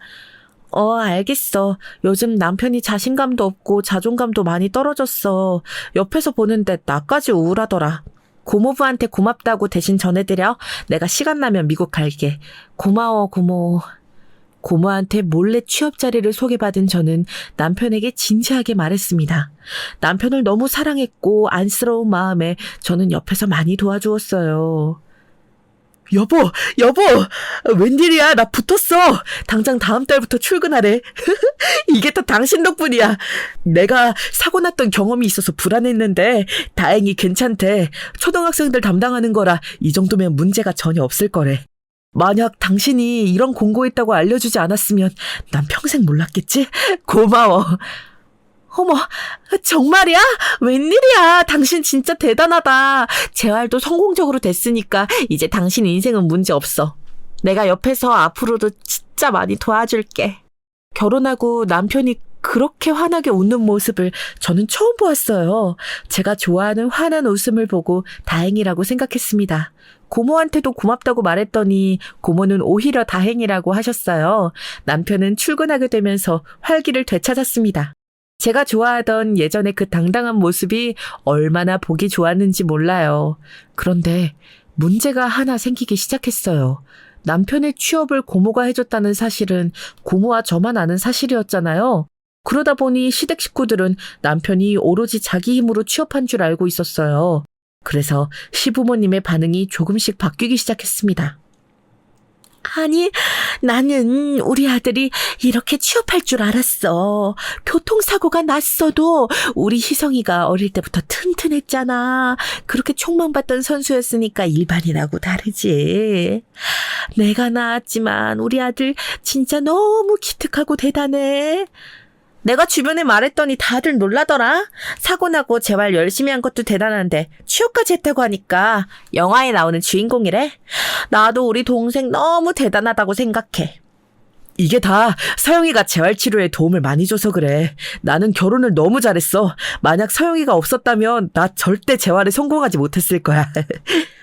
그래, 맞다. 세아가도 옆에서 고생 많았다. 나 우리 아들이 다시 일상생활을 하는 것도 대단했는데 이렇게 코치로 취업해서 얼마나 즐거운지 몰라. 처음에는 시어머니와 시누이가 남편을 마구 칭찬하는 것으로 시작했어요. 시어머니는 원래 아들에 대한 사랑이 지독하신 분이었거든요. 그래서 결혼 전에 우리 결혼을 반대했던 거였고요. 재활할 때는 저한테 잘해주더니 남편이 취업하자 슬슬 아들 사랑이 다시 시작되었습니다.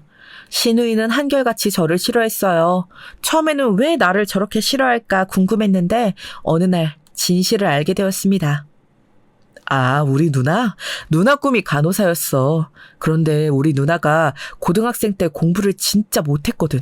그래서 간호학과에 들어갈 수가 없었어. 그냥 그래서 결론은 질투라는 거야. 누나가 그리고 지금은 살도 많이 쪄서 뚱뚱하고 또 결혼도 못하고 집에서 놀잖아. 그래서 온통 관심이 우리 부부한테 있어. 그러니까 당신이 이해해줘. 아, 그런 사연이 있었어? 그건 또 처음 알았네. 나는 형님 원래 꿈이 간호사였던 건 몰랐어. 어쩐지 간호사 업무에 관해서 되게 잘 알고 있더라. 어떻게 저렇게 알까 싶었는데 답이 있었네. 시누이가 저한테 유독 뭐라 하던 이유는 바로 질투였어요. 그걸 알고 나니 저도 어느 정도는 마음이 편해졌습니다. 이 뒤로 시어머니의 아들 사랑은 지독했는데 처음에는 그냥 엄마의 마음이라고 생각했어요.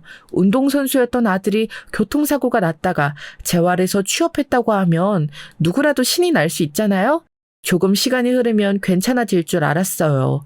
하지만 그건 제 착각이었습니다. 그 다음에 일어난 사건은 제가 임신한 이후에 일어났어요. 뭐? 임신이라고? 세상에, 아니 서영아. 고모 너무 행복해. 우리 조카가 드디어 임신했구나.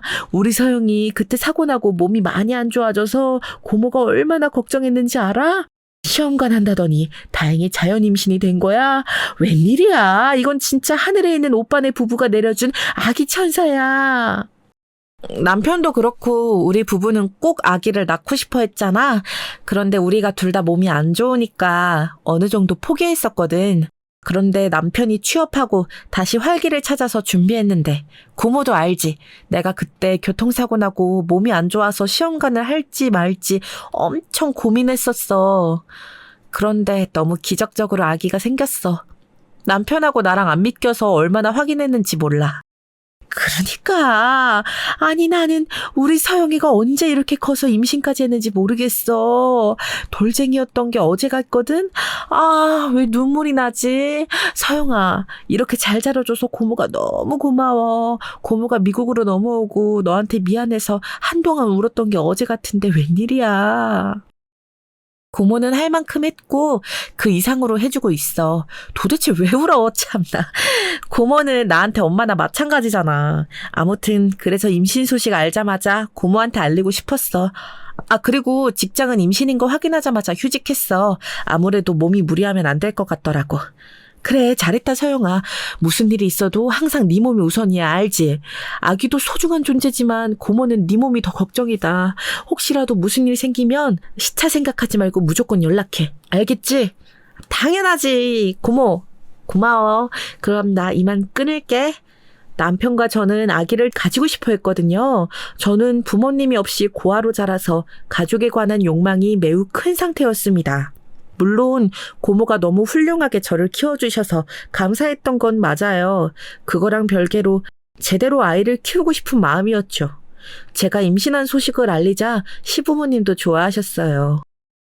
우리 아들이 취업해서 돈을 버니까 새아가 너는 일을 이제 그만해도 되겠다. 집에서 여자는 살림하면서 아이 키우는 게 맞아. 이제 너희도 정상적인 가정의 형태가 갖추어졌네. 네? 아니요, 어머니. 저는 일은 평생 할 거예요. 아이 낳고 어느 정도 자라면 다시 복직해서 일해야죠. 남편 외벌이로는 아이 키우는 게 힘들어요. 아, 옳게. 무슨 심정인진 알겠는데 그런 말을 왜 시부모님 앞에서 해? 지금 그 말은 우리 희성이가 능력이 부족하다는 거야? 외벌이가 힘들어? 아니, 막말로 우리 희성이가 왜 그렇게 됐는데 올케랑 여행 갔다 사고 나서 그런 거잖아. 네? 형님, 왜 이러세요? 그냥 현실적으로 요즘 아이 하나 키우는데 들어가는 돈이 워낙 많잖아요. 저는 부모님이 안 계셔서 아이를 잘 키우고 싶은 마음이 어릴 때부터 있었어요. 그래서 우리 아이는 부족함 없이 키우고 싶어서 그런 건데 왜 화를 내고 그러세요? 아, 그만해. 왜 좋은 소식을 듣고 둘이 싸워.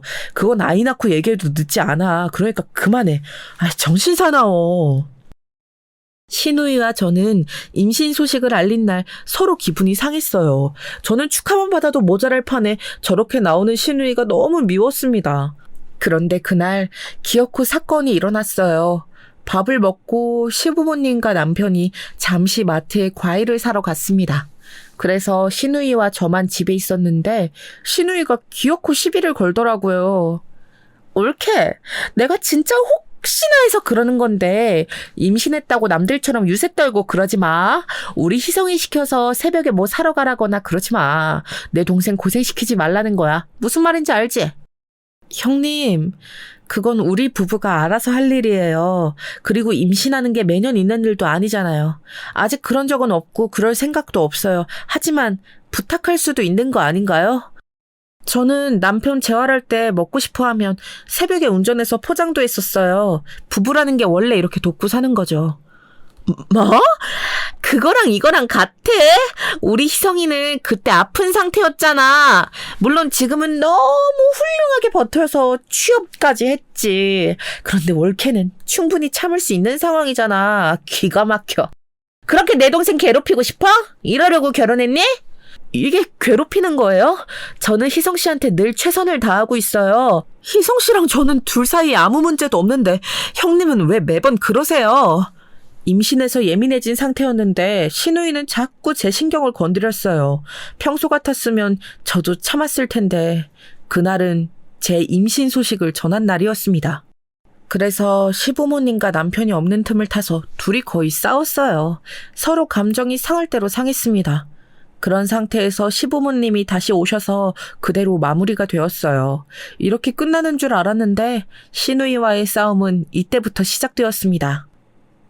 어머, 우리 손주가 아들이구나. 새아가 고생했다. 아, 우리 손자 내 아들을 닮아서 이렇게 예쁘네. 눈하고 코하고 그냥 이목구비가 우리 아들하고 똑같이 생겼어. 어머, 예쁘라. 너무 예쁘다. 저는 아주 건강하게 아무 탈이 없이 아들을 낳았어요. 정말 다행히도 임신했을 때 입덧도 없었고 태동이 심하지도 않았습니다.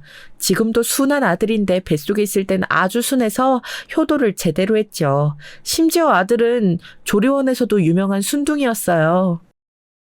산모님, 저 이렇게 순한 아기는 처음 봐요. 어쩜 이렇게 순해요? 그리고 아기 얼굴이 산모님하고 똑같아요. 지구 반대편에 있어도 산모님 아이인 거 바로 알겠어요. 그래요? 저는 속으로 우리 아들이 저를 닮았으면 좋겠다고 생각했었는데 다행이에요. 시댁 식구들이 아기 보고 하도 남편 얘기를 해서 저는 안 닮은 줄 알았어요. 그래요? 아니에요. 저도 그렇고 직원들 사이에서 나왔던 말이 산모님 아이들이 산모님하고 너무 똑같이 생겼다는 거였어요. 아이를 낳고 시댁에 서운했던 점이 아주 많았어요. 안 그래도 출산하면 호르몬의 변화가 심하잖아요. 아이를 낳아보신 여러분은 알 거예요.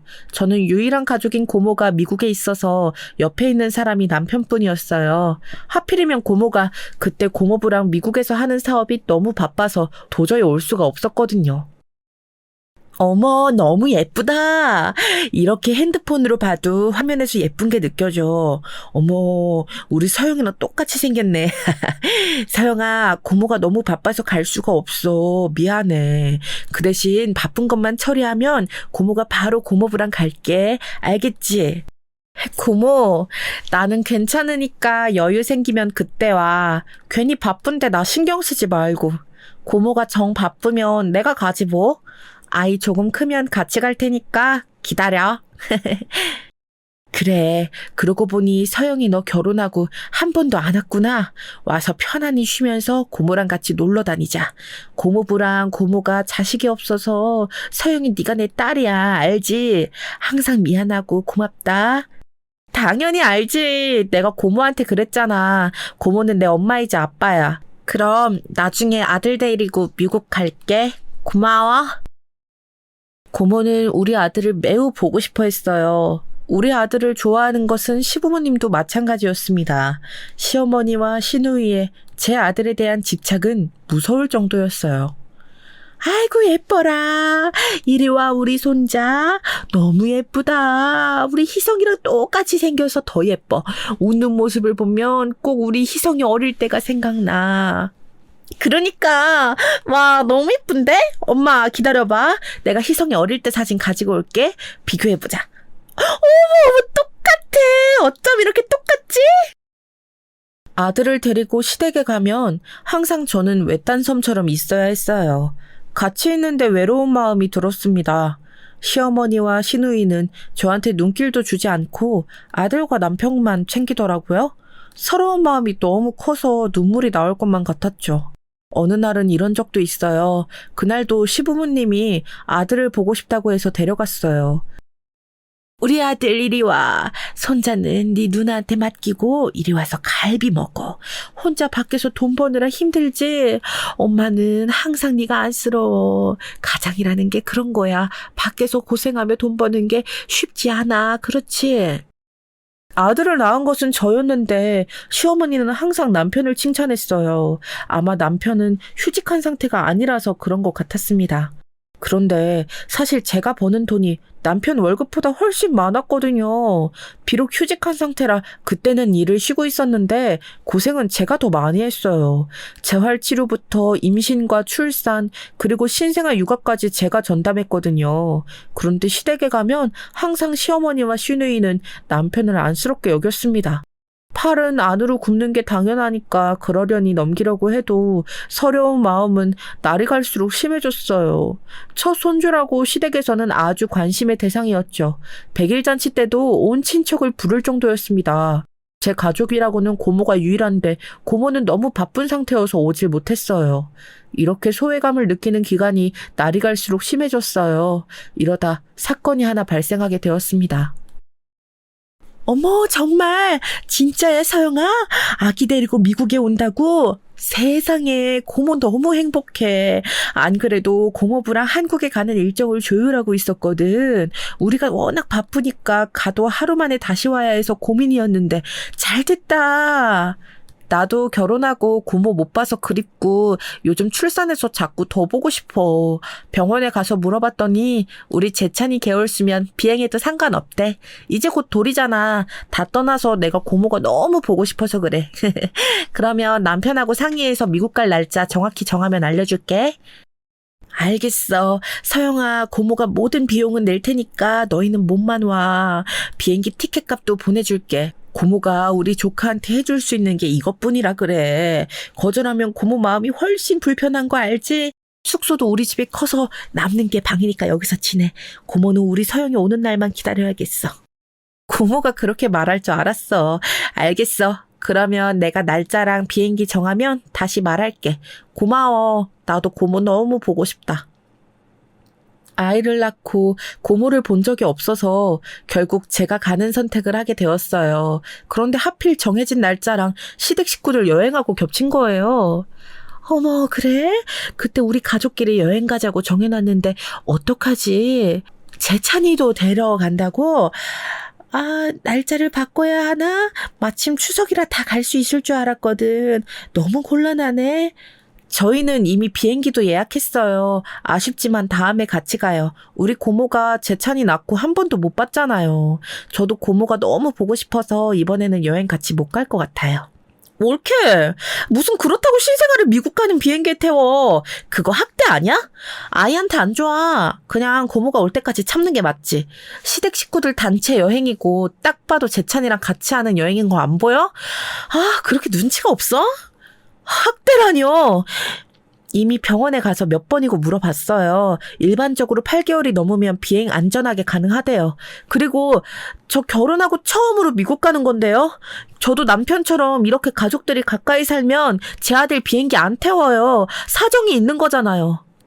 그래, 우리가 그동안 재찬이랑 세아가 많이 봤던 것처럼 세아가도 미국에 한 번은 가야지.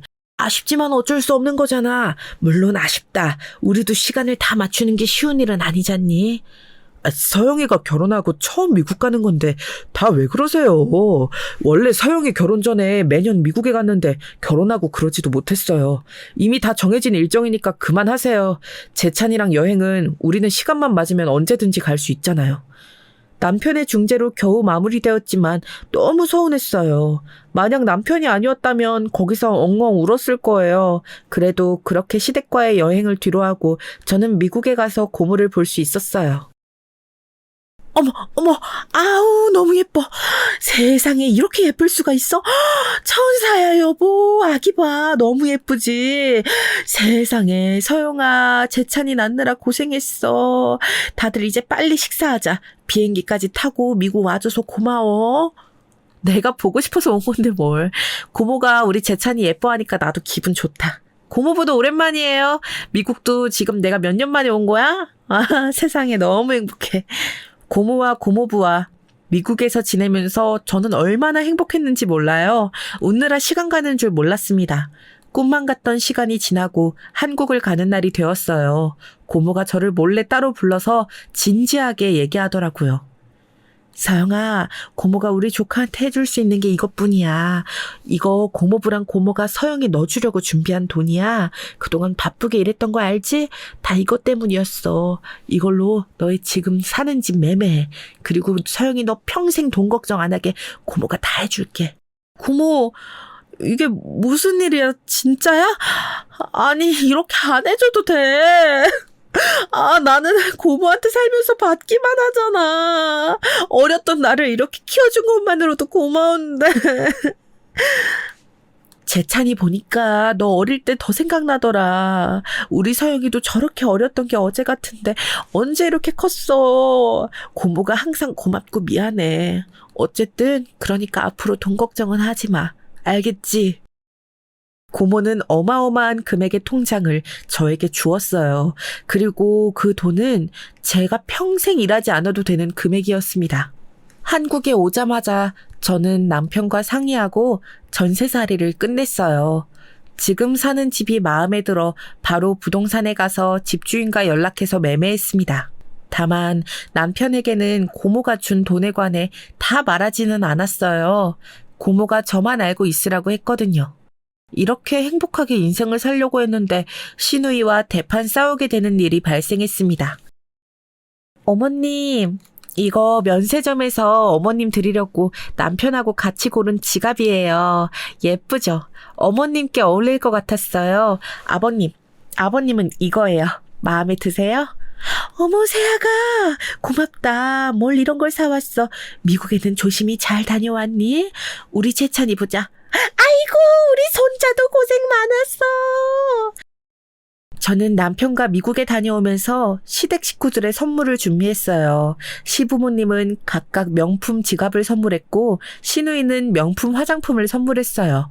그런데 이걸 빌미로 시누이와 한판 하게 되었죠. 시부모님은 매우 흡족해 하셨어요. 그런데 시누이의 표정은 좋지 않았습니다. 그날도 신우이와 저만 둘만 남는 상황이 벌어졌어요. 역시나 신우이는 기다렸다는 듯 저에게 시비를 걸었습니다. 올케! 아니, 올케가 그렇게 죽어라 일 계속한다는 이유를 나도 알겠어. 미국 다녀오면서 겨우 화장품? 아, 나는 민망해서 이거 선물 못 해줘. 이게 뭐니? 그리고 시댁 부모님 선물하는데 지갑? 최소 구두랑 가방은 샀어야지. 아, 마음이 왜 이렇게 가난해? 네? 예물도 아니고 뭘 그렇게 해요. 좋은 마음으로 산 건데 속상하네요. 그리고 저 가난하지 않아요. 걱정은 감사한데요. 형님처럼 무직은 아니잖아요. 뭐? 너 지금 말 다 했어? 뭐? 무직? 이게 미쳤어. 부모가 없으니까 가정교육도 못 받았구나. 야! 네가 뭐가 그렇게 잘났는데? 간호사면 다야? 내 동생이 훨씬 잘났어. 너만 아니었으면 희성이는 사고 나지도 않았다고. 이 망할 미친년아. 나가 뒤져! 어머, 왜 상스럽게 욕하고 그러세요? 그리고 형님이야말로 가정교육을 도대체 어떻게 받으셨어요? 무직에다 결혼도 못해서 그런가? 항상 저한테 질투하잖아요. 그리고 사고도 막말로 제가 냈어요? 그거 다 희성씨가 급기야 신우이는 본인의 화를 참지 못하고 제 뺨을 때렸어요.